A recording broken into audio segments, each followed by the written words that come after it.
पूरा किस्सा यहाँ पे है। चित भी मेरी, पट भी मेरी, अंटा मेरे बाप का। बताता हूँ इनके बाप के अंटे में क्या क्या लिखा हुआ है और कुछ दिखाने वाला।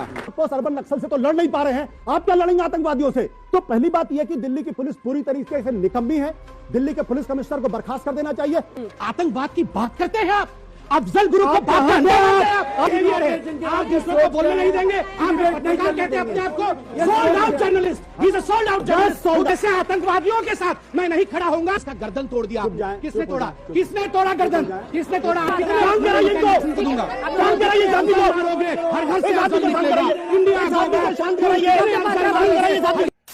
चित भी मेरी, पट भी मेरी, घुसे भी तो अमित शाह खराब, ना घुसे भी तो अमित शाह खराब। आपको अमित शाह और मोदी अच्छे नहीं लगते हैं, शुरू से ही नहीं लगते हैं। इसमें हमारी गलती नहीं है, हम कुछ नहीं कर सकते भैया। नहीं, अब आप बताइए, अगर हमारी दिल्ली पुलिस और इंडिया की पुलिस इतनी खराब है तो कहां से लाए? ये इंग्लैंड की पुलिस को लेकर आए? आप बताइए कहां से लेकर आए? उन्होंने कहा, पूरा कर देता हूं। हाँ। चित भी मेरी, पट भी मेरी, अंटा मेरे बाप का। पूरा किस्सा यहाँ पे है। चित भी मेरी, पट भी मेरी, अंटा मेरे बाप का।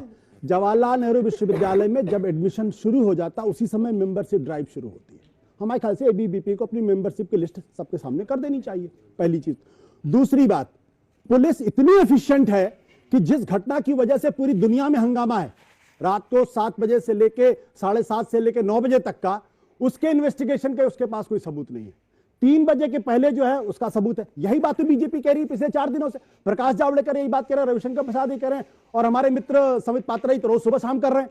तो इतनी एफिशिएंट पुलिस है कि इतनी एफिशिएंट पुलिस है। और दूसरी बात, बहुत महत्वपूर्ण बात, आप लोग ध्यान रखिएगा, अर्बन नक्सलिज्म का भूत खड़ा किया गया। मैं नहीं कहता हूं कि एबीवीपी के लोग थे या लेफ्ट के लोग थे, मैं कहता हूं कि 70 अर्बन नक्सल्स नकाबपोश दिल्ली के जवाहरलाल नेहरू विश्वविद्यालय के अंदर 3 घंटे तक हंगामा करते हैं, दिल्ली की पुलिस के सामने हंगामा करते हैं, देश के सबसे पावरफुल प्रधानमंत्री के रहते हुए करते हैं, देश के सबसे पावरफुल गृह मंत्री के रहते हुए कहते हैं, और ये कहते हैं हम ये इंटरनल सिक्योरिटी का मामला है, इंटरनल सिक्योरिटी, और हम कहते हैं आतंकवाद से लड़ रहे हैं। अरे आप दिल्ली के अंदर, जेएनयू के अंदर नकाबपोश अर्बन नक्सल से तो लड़ नहीं पा रहे हैं, आप क्या लड़ेंगे आतंकवादियों से? तो पहली बात यह कि दिल्ली की पुलिस पूरी तरीके से निकम्मी है। दिल्ली के पुलिस कमिश्नर को बर्खास्त कर देना चाहिए और इसकी जांच होनी चाहिए कि वो कौन लोग हैं जो पुलिस कमिश्नर को इतना एरोगेंट बना दिया है कि वो मासूम लड़कों को निशाना कर रहे हैं, जो असली हैं उनके ऊपर नहीं कर रहे हैं। देखिए, आशुतोष जी ने चिल्ला के 2 बातें कही। उन्होंने कहा अंटा मेरे बाप का। आपसे सीखा मैंने चिल्लाना। अच्छी बात है, आप चिल्लाए, ठीक है। अंटा मेरे बाप का, मैं इसमें बताता हूं इनके बाप के अंटे में क्या क्या लिखा हुआ है और कुछ दिखाने वाला है। इन्होंने आतंकवाद से, आतंकवादियों को मोदी जी कैसे समाप्त करेंगे इसका चैलेंज दिया। ये पोस्टर आप सब जानते होंगे, घर घर में बच्चा बच्चा ये पोस्टर जानता होगा। ये 9 फरवरी 2016 का जेएनयू के लेफ्ट का पोस्टर है, कन्हैया कुमार के हस्ताक्षर है। इस पोस्टर में क्या कहा गया है? The country without a post office, against the judicial killing of Afzal Guru and Maqbool Bhat, in solidarity with the struggle of the Kashmiri people for their democratic right to self determination. आतंकवाद की बात करते हैं आप, अफजल गुरु को बात करते हैं आप थे कहां पे? आप क्यों नहीं रोक पाए आज तक? आप क्यों नहीं रोक पाए आज तक? आप बताइए। ना, आप गलत नैरेटिव मत क्रिएट करिए। आप ये बताइए, आपकी सरकार देश का सबसे powerful prime minister Jawaharlal Nehru विश्वविद्यालय में आकर चले जाते हैं, आप कर क्या रहे हैं? मैं नहीं बोलता, आप 6 साल से सरकार में हैं, आप कर क्या रही है? बताइए देश को, कितने आतंकवादी आपने पकड़ा, कितने आतंकवादी पकड़ा आपने? गलत नैरेटिव मत पेश करिए।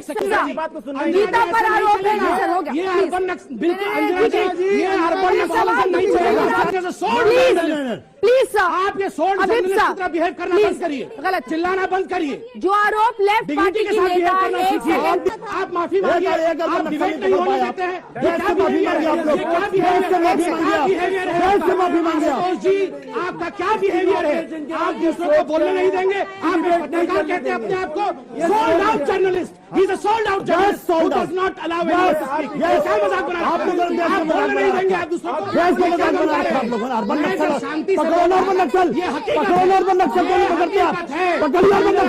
मैं कैमरे में दिखाना चाहता हूं, आप पकड़िए इस पोस्टर को, देखिए ये अफजल गुरु के साथ खड़े होने वाले छात्रों के साथ खड़ा होना चाहिए। मैं कागज दिखा के पूछना चाहता हूं कि ऐसे छात्रों के साथ खड़ा होना चाहिए क्या? ये जो कागज दिखा रहा हूं, ये 29 अप्रैल 2000 को जेएनयू के अंदर आपको पता चलेगा, जेएनयू के अंदर एक मुशायरा रखा। अंजना जी, ये इस प्रकार से नहीं होगा। प्रोफेसर, 29 अप्रैल 2000 को इसी जेएनयू के लेफ्ट विंग ने करगिल के युद्ध के ऊपर एक मुशायरा रखा जिसमें इन्होंने पाकिस्तान के पोएट को बुला के हिंदुस्तान की बदनामी की।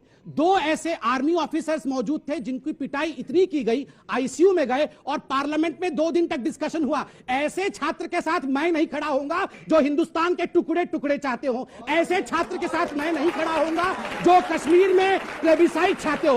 ऐसे आतंकवादियों के साथ मैं नहीं खड़ा होऊंगा जो अफजल गुरु के कजिन ब्रदर, जो अफजल गुरु को अपना भाई, मैं बोलता हूं ना, जो अफजल गुरु के साथ खड़े हैं, मैं उनके साथ खड़ा नहीं हो सकता। आप खड़े होइए जाके अफजल गुरु के साथ, आप खड़े होइए याकूब मेमन के साथ, आप खड़े होइए मकबूल भट्ट के साथ, आप खड़े होइए बुरहान वानी के साथ। मैं नहीं खड़ा होऊंगा। मैं खड़ा हूं इस स्टूडेंट के साथ जिसका गर्दन तोड़ दिया। किसने तोड़ा? किसने तोड़ा गर्दन? किसने तोड़ा? आशुतोष जी, गर्दन किसने तोड़ा? किसने तोड़ा? आप अफजल गुरु के साथ खड़े होंगे। भारत की बर्बादी तक जारी रहेगी जंग हमारी। भारत की बर्बादी धमकी दे रहे हैं, क्या धमकी दे रहे हैं आप लोग। ये कश्मीर हमारा धमकी दे रहे हैं, कितने अफजल मारोगे? शांत कराइए इनको, शांत कराइए इनको, शांत कराइए शांति को, हर घर से अफजल निकलेगा। इंडिया शांत कराइए, शांति को, अफजल निकलेगा।